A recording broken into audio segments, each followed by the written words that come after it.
الصلاۃ والسلام علی اشرف الانبیاء والمرسلین نبینا محمد وعلی آلہ وصحبہ اجمعین ومن تبعہم بإحسان الی یوم الدین اما بعد اعوذ باللہ من الشیطان الرجیم بسم اللہ الرحمن الرحیم ولا ترکنوا الی الذین ظلموا فتمسکم النار وما لکم من دون اللہ من اولیاء ثم لا تنصرون۔ یہ سورہ ہود کی آیت نمبر 113 ہے۔ کل اس آیت کے ضمن میں آخر میں کچھ بات ہوئی تھی کہ اللہ رب العالمین کا فرمان ہے کہ نہ ہی ان لوگوں کی طرف جھکنا جنہوں نے ظلم کیا، ورنہ تمہیں بھی آگ آ لے گی، پھر تمہیں کوئی سرپرست نہ ملے گا جو تمہیں اللہ سے بچا سکے، نہ ہی تمہاری مدد کی جائے گی، ثم لا تنصرون، پھر تمہاری مدد بھی نہیں کی جائے گی، کوئی تمہارا مدد کرنے والا نہیں ہوگا۔ تو یہاں پر محل استدلال ہے کہ وَلَا تَرْكَنُوا إِلَى الَّذِينَ ظَلَمُوا، کہ ان کی طرف تمہارا میلان بھی نہ ہو۔ ظاہر سی بات ہے کہ ایک مومن بندہ ہے، اللہ رب العالمین کو ماننے والا ہے، تو پھر وہ طاغوت کی طرف اس کا میلان کیسے ہو سکتا ہے؟ اللہ پر ایمان بھی آئے، اللہ پر ایمان بھی لے آئے، اور طاغوت کے ساتھ دوستی یاری بھی ہو۔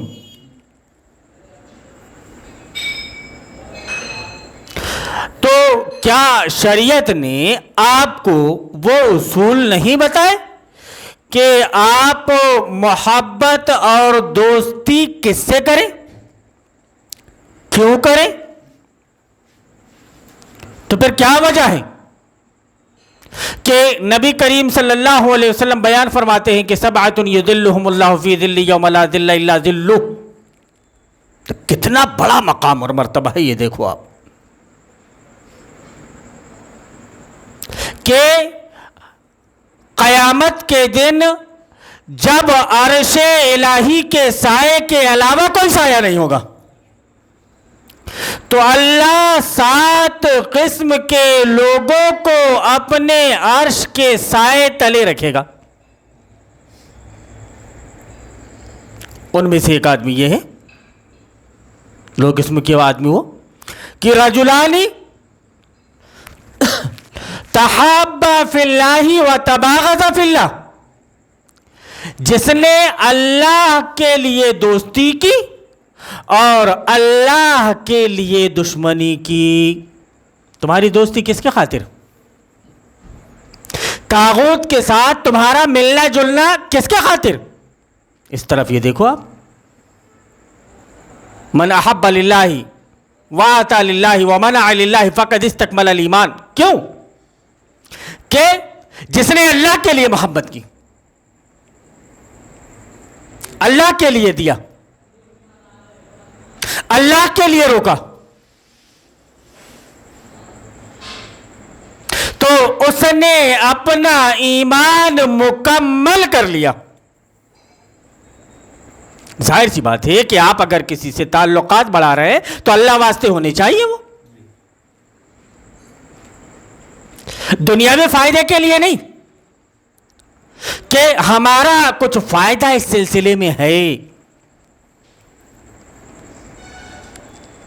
تو نظام طاغوت میں رہ کر نظام طاغوت سے کلی طور پر برت کرنا اور ان سے بغض رکھنا، عداوت رکھنا، یہ ایمان کا اولین تقاضا ہے۔ اور اگر آپ اس تقاضے کو قائم رکھتے ہیں، اس میں آپ نے کر لیا کہ آپ نے دوستی کی اللہ کی خاطر، دشمنی کی اللہ کی خاطر، تو ظاہر سی بات ہے کہ رجلان تحابا فی اللہ و تباغضا فی اللہ میں آپ شامل ہو جائیں، ورنہ آپ ان میں شامل نہیں ہو سکتی۔ اور یہ بات صرف ان میں شامل ہونے کے لیے نہیں، اس سے پہلے بھی 65ویں پارٹ میں جو میں نے آپ کے سامنے ذکر کیا تھا وہ آیت کہ لقد کان لکم اسوۃ حسنۃ فی ابراہیم والذین معہ اذ قالوا لقوم انا براء منکم ومما تعبدون، ہم بری ہیں تم سے، اعلان برت کر دیا انہوں نے مانا نہیں، تسلیم نہیں کیا، لیکن تمہارا حال یہ ہے کہ تم مان بھی رہے ہو، تسلیم بھی کر رہے ہو، اور تم یہ چاہ رہے ہو کہ اللہ سے بھی اچھی ہو، شیطان سے بھی اچھی ہو، تو یہ کیسے؟ بیک وقت ایک میان میں دو تلوار نہیں رہ سکتی، ایک ہی دل میں ایمان اور کفر جمع نہیں ہو سکتے۔ یہ کیسے ممکن ہے کہ ایمان بھی جمع ہو جائے اور کفر بھی جمع ہو جائے؟ یہ کیسے ممکن ہے کہ خوشبو اور گندگی دونوں ایک ہی جگہ میں، دن اور رات ایک ساتھ اکٹھا ہو جائے؟ لیکن آج کے اس مسلمان نے، نام نہاد علماء نے اس کو پورا کر دکھایا۔ اب ظاہر سی بات ہے کہ رات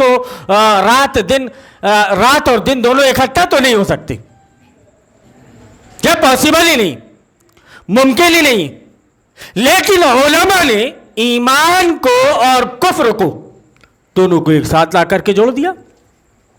اب ظاہر سی بات ہے کہ جو طاغوت کا انکار نہیں کر رہا ہے تو اس کا اللہ پر ایمان کیسا؟ فَمَن يَكْفُرْ بِالطَّاغُوتِ وَيُؤْمِن بِاللَّهِ فَقَدِ اسْتَمْسَكَ بِالْعُرْوَةِ الْوُثْقَىٰ لَا انفِصَامَ لَهَا وَاللَّهُ سَمِيعٌ عَلِيمٌ۔ بڑی مشہور آیت سورہ بقرہ کی، آیت الکرسی کے بعد لا اکراہ فی الدین سے،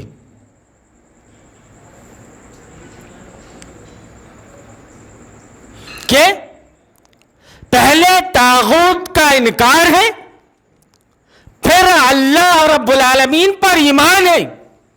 لیکن آج کا عالم یہ بتا رہا ہے کہ اگر آپ نے طاغوت کا انکار نہیں کیا تو چلے گا، یہ کوئی طاغوت تھوڑی ہے۔ طاغوت کون تھا؟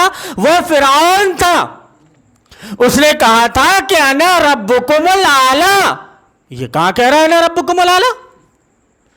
یہ تو کہہ رہا ہے کہ ہر ویکتی کو اپنے اپنے حساب سے رہنے کی آزادی ہے، جو جیسے چاہے وہ رہ سکتا ہے، اور اللہ یہ کہتا ہے کہ بندہ جیسا چاہے ویسا نہیں رہ سکتا، میرے احکام کے مطابق اس کو رہنا پڑے گا، اور اگر وہ میرے احکام کے مطابق زندگی نہیں گزار رہا ہے تو پھر میرے پاس جب یہ پلٹ کر آئے گا تو اسے حساب اور کتاب دینا پڑے گا، بلٹی باؤچر لے کر کے اس کو آنا پڑے گا کہ ہاں ٹھیک ہے بھائی لے آؤ، بتاؤ آپ کہاں پر کیا ہوا، کیا معاملے پیش آئے، ذرا بتاؤ آپ۔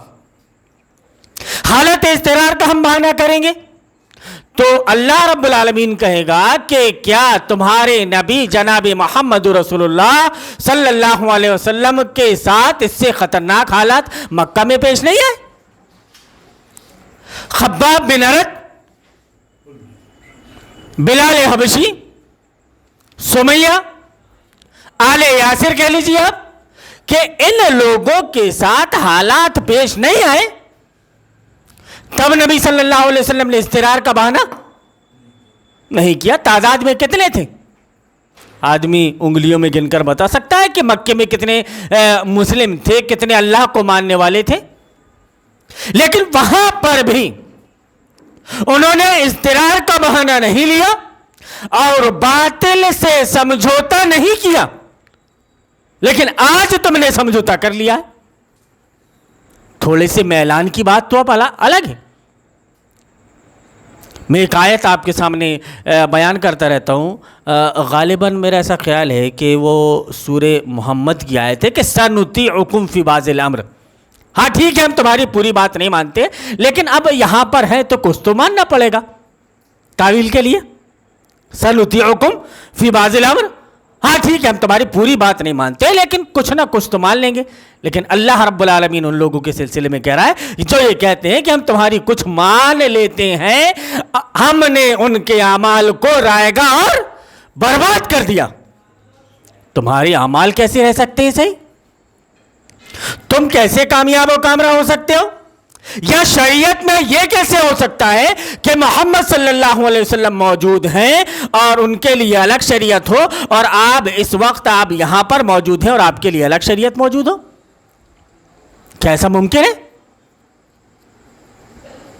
کہ ان کے لیے الگ شریعت تھی، آپ کے لیے الگ شریعت؟ ان کے لیے اضطرار نہیں تھی، لیکن تمہارے لیے بہانہ اضطرار ہو گیا اور تم نے بہانہ بنا لیا اور مکمل طور سے ساٹھ گانٹھ کر لیا آپ نے، اور ان کے ساتھ دوستی یاری کرنے لگے۔ دورنگی چھوڑ دے یک رنگ ہو جا، سراسر موم ہو یا سنگ ہو جا۔ لیکن تمہارا حال تو یہ ہے کہ نہ الا الذی نہ الا الذی، نہ ادھر کے رہے نہ ادھر کے رہے، نہ خدا ہی ملا نہ وصال صنم۔ آپ یہ چاہ رہے ہو کہ یہاں پر ہمارا کچھ بن جائے، لیکن یہاں پر بھی آپ کا کچھ نہیں بنا، اور آپ چاہ رہے تھے کہ اللہ بھی آپ سے راضی ہو جائے، تو اللہ بھی آپ سے ناراض ہو گیا۔ تو ایسی زندگی گزارنے سے بہتر یہ ہے، کہ ون سائیڈ ہو جاؤ آپ، یا تو پوری طرح سے اللہ کی طرف یا تو پھر پوری طرح سے شیطان کی طرف۔ بھائی جو بھی کام کرنا ہے آپ کھل کر کرو، آپ اچھی طریقے سے کرو۔ اور یہ جو آیت میں نے ابھی آپ کے سامنے پڑھی کہ وَلَا تَرْكَنُوا إِلَى الَّذِينَ ظَلَمُوا فَتَمَسَّكُمُ النَّارُ، کہ تم ان لوگوں کی طرف نہ جھکو جنہوں نے ظلم کیا، ان لوگوں کی طرف تمہارا تھوڑا بھی میلان نہ ہو۔ ابن عباس رضی اللہ تعالیٰ عنہ کی تفسیر بھی میں نے آپ کے سامنے ذکر کی تھی کہ وہ یہ بیان کرتے ہیں کہ ترکنو کا مطلب کیا ہے؟ وَلَا تَمِيلُوا، آپ کا تھوڑا سا بھی میلان ان کی طرف نہ ہو۔ لیکن آج مسلمانوں کے حالات ایسے نہیں ہیں۔ کفر بالطاغوت کے یہ طریقے ضرور اختیار کیے جانے چاہیے۔ کیا ایسا ہو سکتا ہے کہ کوئی طواغیت کے لیے اپنی دوستی اور محبت کو فراخ دے؟ طاغوت کے لیے اپنی دوستی کو، اپنی محبت کو یہ فراخ دے اور ان کی طرف مائل ہو جائے، ان کا دفاع کرے، ان کے لیے قرآن و حدیث کے احکام میں تعویل کرے، ان سے دشمنی رکھنے والے اہل توحید کے مقابلے میں طواغیت کی مدد کرے؟ کیا ایسا نہیں چل رہا ہے کہ طواغیت کے مقابلے میں اہل توحید کی مدد کرنے کے بجائے وہ طواغیت کی مدد کر رہے ہیں؟ قرآن اور احادیث کو طاغوت کے انکار کے سلسلے میں لانے کی بجائے طاغوت کی تائید میں لے کر آ رہے ہیں۔ اب کوئی کھڑا ہو کر کے پوچھ لے کہ عید قربہ پہ کہ مولانا صاحب آپ نے پورا عید کا خطبہ دے دیا لیکن نمرود کا ذکر نہیں آیا۔ ارے میاں تم کچھ بھی کہیں پر بھی پوچھ لیتے ہو، یہ کیا بات ہوئی کہ بھائی اگر سوال کیا جا رہا ہے تو اس کو جواب دو۔ ابراہیم علیہ السلام نمرود سے ٹکرائے تب اللہ رب العالمین نے یہ کہا کہ ٹھیک ہے تمہاری یہ سنت ہے اور یہ قیامت تک زندہ رہے گی۔ ما ہی الزاہی یا رسول اللہ، قال سنت ابیکم ابراہیم، کہا کہ تمہارے باپ حضرت ابراہیم علیہ السلام کی سنت ہے۔ ابراہیم علیہ السلام کی سنت، ابراہیم علیہ السلام نے جو سنت ادا کیا بچپنے سے لے کر کے، جو ساری چیزوں کو آپ چلتے رہے، سارے معاملات آتے رہے سامنے، تو آپ نے دیکھا کہ ابراہیم علیہ السلام جگہ جگہ پر کامیاب ہوتے گئے۔ تمہارا حال یہ ہے کہ پہلے امتحان میں تم کامیاب نہیں۔ ابراہیم نے طاغوت کا انکار کیا یا نہیں کیا؟ ایک سوال تو آپ ہی بولو گے کہ جی صاحب ابراہیم علیہ السلام نے طاغوت کا انکار کیا۔ آپ طاغوت کا انکار کرتے ہو یا نہیں؟ تو جی صاحب ہم بھی طاغوت کا انکار کرتے ہیں۔ ابراہیم نے طاغوت کس کو سمجھا تھا؟ تو بتوں کو، پتھروں کو، درخت کو، جی درخت کو، ہم بھی اسی کو طاغوت سمجھتے ہیں۔ ماشاءاللہ بہت اچھی سمجھدار ہو آپ۔ تو میں نمرود کا کہا کیوں نہیں مانا؟ نمرود سے کیوں نہیں گئے جبکہ ان کا باپ بڑا پروہت تھا، نمرود کا باپ بڑا پروہت، لیکن اس کے بعد بھی انہوں نے نہ اپنے باپ کی بات مانی اور نہ ہی نمرود کی بات مانی، اس کو تسلیم نہیں کیا، اس کا انکار کیا۔ اور آج کے زمانے میں طاغوت کیا ہے؟ وَلَقَدْ بَعَثْنَا فِي كُلِّ أُمَّةٍ رَسُولًا أَنِ اعْبُدُوا اللَّهَ وَاجْتَنِبُوا الطَّاغُوتَ، ہم نے ہر رسول کی طرف ایک نبی، ہر امت کی طرف ایک رسول بھیجا، اللہ کی عبادت ہو، طاغوت سے اجتناب ہو۔ تو مولانا صاحب آپ سے ایک سوال تو کر سکتے تھا، ایک سوال تو کر سکتے ہو کہ مولانا صاحب نبی صلی اللہ علیہ وسلم کے زمانے میں طاغوت کون تھا؟ آپ کا جواب کیا ہوگا؟ بتائیے آپ۔ ہر زمانے میں اگر ایک طاغوت ہوتا ہے تو آج کے زمانے میں طاغوت کیا ہے؟ جبکہ شیخ الاسلام محمد بن عبد الوہاب رحمۃ اللہ علیہ مجموعۃ التوحید کے اندر ذکر کرتے ہیں کہ قد تبین الرشد من الغی، رشد سے مراد یہاں پر دین محمد ہے اور غی سے مراد دین ابو جہل۔ پتہ چلا کہ اس وقت طاغوت کون تھا؟ ابو جہل بلاب۔ آج کے زمانے میں کون تھا؟ امریکہ، اسرائیل، اس کے انویائی، دوست احباب اس کے، اور اس کے نافذ کردہ قوانین کو یا اس کے لائے ہوئے سسٹم کو جو کوئی بھی فالو کر رہا ہے وہ طاغوت۔ انسان کے اوپر اپنا قانون نہیں چلا سکتا۔ انسان کے لیے اس کے پیدا کرنے والے نے ایک نظام، ایک قانون بنایا،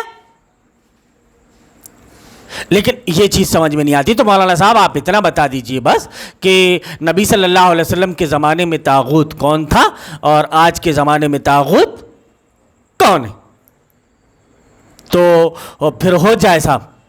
چھوٹی مسجد چوک میں ایک اصلاحی پروگرام رکھا گیا ہے جس میں شہر کے دگج علماء اور ٹی مولانا عبدالعزیز سلفی صاحب کہ نبی صلی اللہ علیہ وسلم کے زمانے میں طاغوت کون تھا اور آج کے زمانے میں طاغوت کون ہے، اس موضوع پر خطاب فرمائیں گے۔ بصیرت افروز، آپ القاب بڑھاتے جائیے آگے، بصیرت افروز خطاب ہوگا صاحب، پھر عوام آئے گی، سنے گی نا۔ لیکن نہیں، ہم ایسے نہیں آئیں گے، نہیں آ سکتے ہم۔ آؤ گے بھی کس منہ سے؟ کعبہ کس منہ سے جاؤ گے غالب؟ شرم تم کو مگر نہیں آتی کہ تم نے طاغوت سے پوری طرح سے سمجھوتا کر لیا اور اب تم یہ سمجھ رہے ہو کہ ہم عین توحید پر قائم ہیں، جو آج کے زمانے کا سب سے بڑا توحید پرست لوگوں کے سامنے اپنے آپ کو شو کرتا ہے، دکھاتا ہے، وہی سب سے بڑا طاغوت پرست۔ سینہ چیر کے دیکھو، پنجہ نکلے گا۔ تو یہ کہ کیا کر رہے ہیں کہ ان کی طرف مائل ہو جائے، ان کا دفاع کرے، ان کے لیے قرآن و حدیث کے احکام میں تعویل کرے، ایسا کر رہا ہے کہ نہیں؟ اور ان سے دشمنی رکھنے والے اہل توحید کے مقابلے میں طواغیت کی مدد کرے، اس کے باوجود بھی وہ شخص یہ خیال کرے کہ وہ کفر بالطاغوت کر رہا ہے۔ طاغوت کے ساتھ دوستی بھی، طاغوت کے ساتھ یاری بھی، جو طاغوت کا انکار کر رہے ہیں، ان سے دشمنی کر رہے ہیں، اس سے دشمنی بھی، اس کے بعد بھی اس کا کیا کہنا ہے کہ ہم کفر بالطاغوت کر رہے ہیں صاحب۔ ایسا شخص کبھی بھی اللہ تعالیٰ پر ایمان لانے والا اور طاغوت سے کفر کرنے والا نہیں ہو سکتا، ہو ہی نہیں سکتا، کیونکہ یہ بڑی عجیب بات ہے کہ جس پر جتنا بھی تعجب کیا جائے کم ہے کہ کوئی طاغوت کا حمایتی بھی ہو اور اس سے کفر کرنے کا دعوے دار بھی ہو، کیونکہ دل سے جہاد کرنا ایمان کا آخری درجہ ہے۔ مسلم شریف کی ایک حدیث یہاں پر آپ سنیں جو نبی کریم صلی اللہ علیہ وسلم کا فرمان ہے۔ آپ صلی اللہ علیہ وسلم نے بیان فرمایا کہ مجھ سے پہلے اللہ تعالیٰ نے جو نبی بھیجے اس کے حواری اور ساتھی ہوتے تھے۔ عربی عبارت یہاں پر میں آپ کے سامنے نہیں پیش کر رہا ہوں، جس کو بھی دیکھنا ہے مسلم شریف اٹھائے ہو اور تحقیق کرنا ہے نا، ہاں تو تلاش کریں، حدیث نمبر نہیں بتاؤں گا میں، بہت تو بتا دیا، صفحہ نمبر، حدیث نمبر، لیکن کون کون سی حدیث کو مان لیا تھا میں نے؟ نہ بخاری کی بات مانتے، نہ مسلم کی بات مانتے، اور نہ البانی کی بات مانتے، نہ محمد بن عبد الوہاب کی بات مانتے، نہ ابن کثیر کی بات مانتے، نہ ابن تیمیہ کی بات مانتے، نہ ابن قیم الجوزی کی بات نہیں مانتے. پھر مانو گے تو کس کی بات مانو گے؟ کس کی؟ بھیم راؤ امبیڈکر صاحب کی بات کو مانیں گے صاحب، کیونکہ وہ منزل من اللہ شریعت ہے. ان کی باتوں کو ہم نہیں مانیں گے،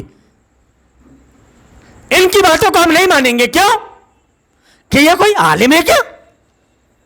ہاں، لیکن ان کی بات کب مانیں گے؟ جب ہمارا دل ان کی بات پر مطمئن ہوگا، سر تسلیم خم کر دیں گے. ہمارا عالم جو اپنے آپ کو علماء سو کہہ رہا ہے، وہ کھڑا ہوگا اور ابن کثیر کا حوالہ دے گا تو ہم مان لیں گے تھا. لیکن وہ ابن کثیر سے کون سی بات کو ثابت کرے گا؟ کون سی بات کو ثابت کرے گا؟ وہی ناف، ٹوپی، ٹخنا داڑھی. طاغوت کے مسئلے میں ابن کثیر کے پاس میں نہیں آئے گا، ابن تیمیہ کے پاس میں نہیں آئے گا، ابن قیم الجوزی کے پاس میں نہیں آئے گا. اور اگر پہنچ بھی گیا ولو بالفرض، اس کو کیا بولتے ہیں، بائی دا وے، سپوز اگر پہنچ بھی گیا تو وہ کہے گا کہ اور وہ شیطان ہوتے تھے، اور وہ طاغوت ہوتے تھے، اور ان کے اوپر کاہن ہوتے تھے، اور ان کے اوپر شیطان نازل ہوتے تھے. بس دیٹس آل یور آنر. ارے باپ رے، اتنی تاکید! اور اس سے پہلے جو کچھ انہوں نے بیان کیا کہ فلانی جگہ پر بھی ایسا تھا اور امکی جگہ پر بھی ایسا تھا، لوگ اس کے پاس فیصلے کروانے کے لیے جاتے تھے. اس کا کوئی معنی نہیں، کچھ نہیں، ہم کچھ نہیں مانیں گے. ہم آپ کی بات کو نہیں مان سکتے صاحب. کیوں؟ آپ ہمارے مسلک کے نہیں. دل سے نکلی نا صاحب مسلک والی بات. ارے ہم تو کہہ رہے ہیں نیوٹرل ہو جاؤ. اسلام میں اتنے مسلک اور فرقے نہیں. البانی صاحب نے بھی کہا ہے لا فرق ولا احزاب فی الاسلام انما جماعت و خلیفۃ، کہ اسلام میں کوئی مسلک، کوئی فرقہ نہیں. ہم بھی کہہ رہے ہیں کہ آؤ ایک جماعت بن جاؤ، ایک گروہ ہو جاؤ، اور ایسا گروہ جو اللہ کی رسی کو مضبوطی سے تھام لے، اس کے علاوہ کسی اور کی رسی کو مضبوطی سے نہ تھامے. تم نے جمہوریت کی رسی کو مضبوطی سے تھام لیا اور اللہ کی رسی کو چھوڑ دیا. تمہیں اللہ کی رسی کو پکڑنا تم اللہ کی رسی کو نہیں چاہتی.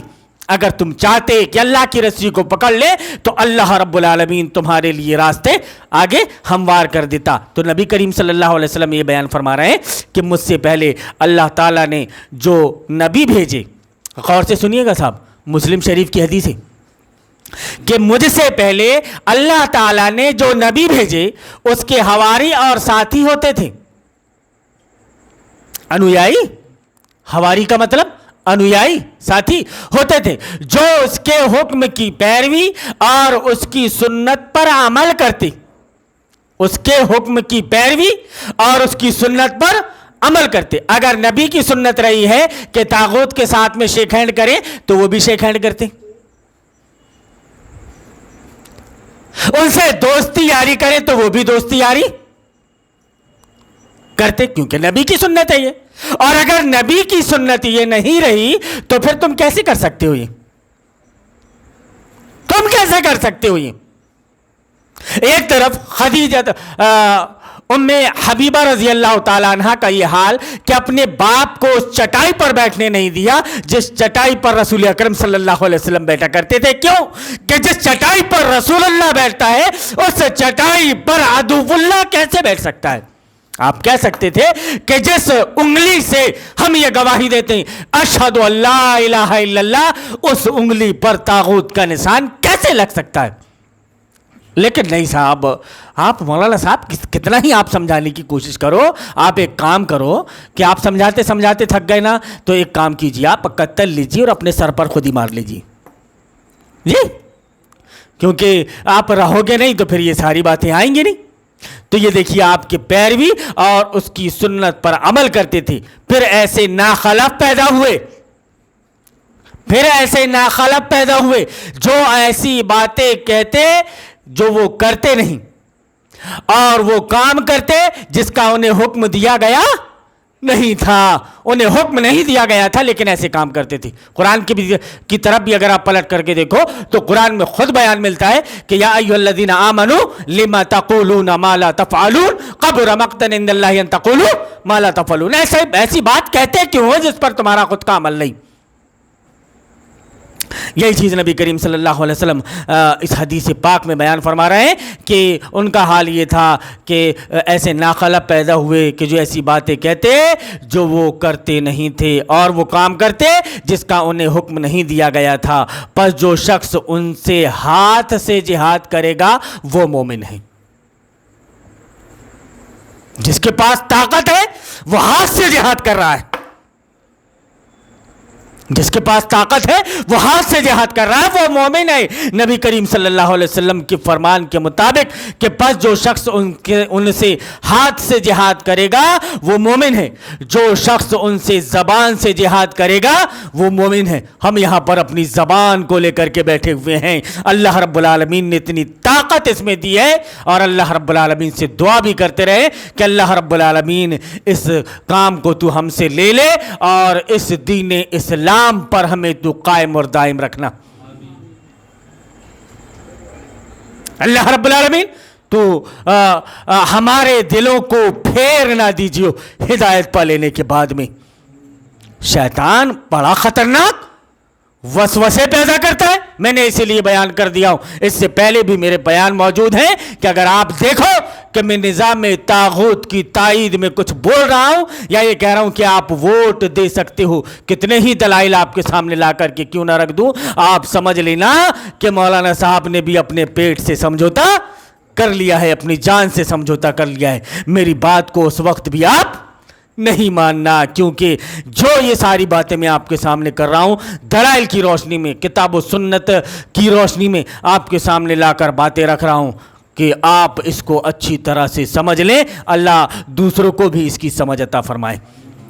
جو شخص ان سے زبان سے جہاد کرے گا وہ مومن ہے، جو شخص ان سے دل سے جہاد کرے گا وہ مومن ہے، اور اس کے بعد رائی کے دانے کے برابر بھی ایمان نہیں۔ اب اس کے بعد میں کچھ بچا ہی نہیں، گویا اب جو لوگ ایسا نہیں کر رہے کہ نبی کی سنت کی پیروی نہیں کر رہے، نبی کی سنت دکھتی ہے داڑھی میں، نبی کی سنت دکھتی ہے ٹوپی میں، نبی کی سنت دکھتی ہے یہ ناف کے نیچے یا ناف کے اوپر، ناف کے اوپر یا ناف کے نیچے، ٹخنے سے نیچے یا ٹخنے سے اوپر، جو کچھ کام تم کر رہے ہو یہ بتاؤ کہ تمہارے نبی نے بھی کیا وہ کام کیا تھا؟ کوئی ایک دلیل، قل ہاتوا برہانکم ان کنتم صادقین، اگر سچے ہو تو دلیل لاؤ۔ ہم پوچھتے رہ گئے، ہم پوچھ ہی رہے ہیں، ابھی تک تمہارے پاس سے کوئی لال کتاب نہیں نکلی۔ مولانا صاحب نکالیے آپ اپنی لال کتاب، نکالیے آپ ایسے دوڑنے والے ہیں، ایسے ریسر ہیں آپ جو فیلڈ میں اکیلے ہی دوڑ رہے ہیں، ذرا مد مقابل کسی کو ساتھ رکھیں پھر دوڑیں، تب آپ کو سمجھ میں آئے۔ ظاہر سی بات ہے کہ ہار اور جیت کا فیصلہ جب دونوں ایک ساتھ رن کریں گے، دونوں ایک ساتھ دوڑیں گے، تب ہوگا کہ کون زیادہ تیز دوڑا۔ حسین بولٹ نے کتنے سیکنڈ میں پار کیا اور عالمی ریکارڈ بنایا، پھر اپنا ہی ریکارڈ توڑا، تب پتہ چلے گا نا، کیونکہ مقابل میں بہت سے ہوں گے دوڑنے والے، تب سمجھ میں آئے گا۔ تو یہ بتائیے آپ کے نبی صلی اللہ علیہ وسلم کی سنت وہی ہے جیسی سنت پر تم عمل کر رہے ہو؟ نبی صلی اللہ علیہ وسلم نے وہی کچھ کیا جو کچھ تم کر رہے ہو؟ اگر ایسا نہیں ہے تو آپ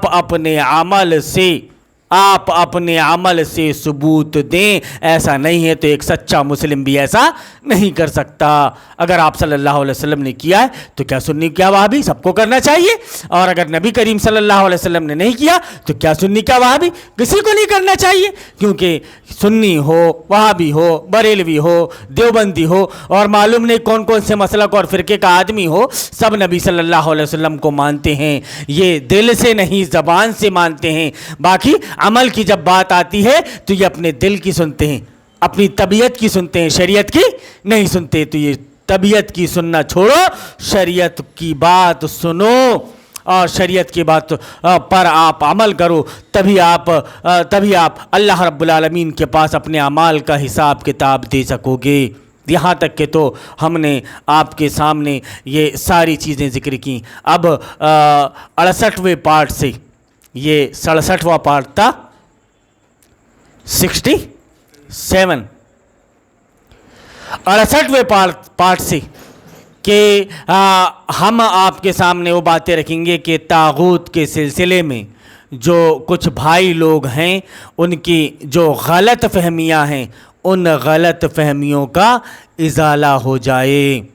غلط فہمیاں کئی طرح سے پیدا کی جاتی ہیں نا، ان غلط فہمیوں کا ازالہ کرنے کی ہم کوشش کریں گے کہ آپ کے اندر یہ جو غلط فہمیاں پیدا ہوئی ہیں، اب چونکہ آخری اب ہمارے یہ پارٹس چل رہے ہیں، تو ایسی غلط فہمیاں جو عوام کے درمیان میں رائج ہیں یا علماء کرام تعویل کے بہانے سے ان کو پیش کرتے ہیں، ہم ان کا پوسٹ مارٹم کر کے اور ان کا شرعی نقطہ نظر سے آپ کے سامنے جواب پیش کریں گے۔ تو جیسے آپ ان پروگراموں کو اٹینڈ کر رہے ہیں، آگے کے پروگراموں کو بھی اٹینڈ کریں، تو انشاءاللہ آپ کو ایسی چیزیں سننے کو ملیں گی جو شاید اس سے پہلے آپ نے کبھی نہ سنی ہوں۔ اللہ رب العالمین سے دعا ہے کہ اللہ رب العالمین تو ہمیں توفیق دے کہ ہم کتاب و سنت کے مطابق زندگی گزارنے والے بن جائیں۔ اللہم ارنا الحق حقا وارزقنا اتباعہ وارنا الباطل باطلا وارزقنا اجتنابہ، آمین یا رب العالمین۔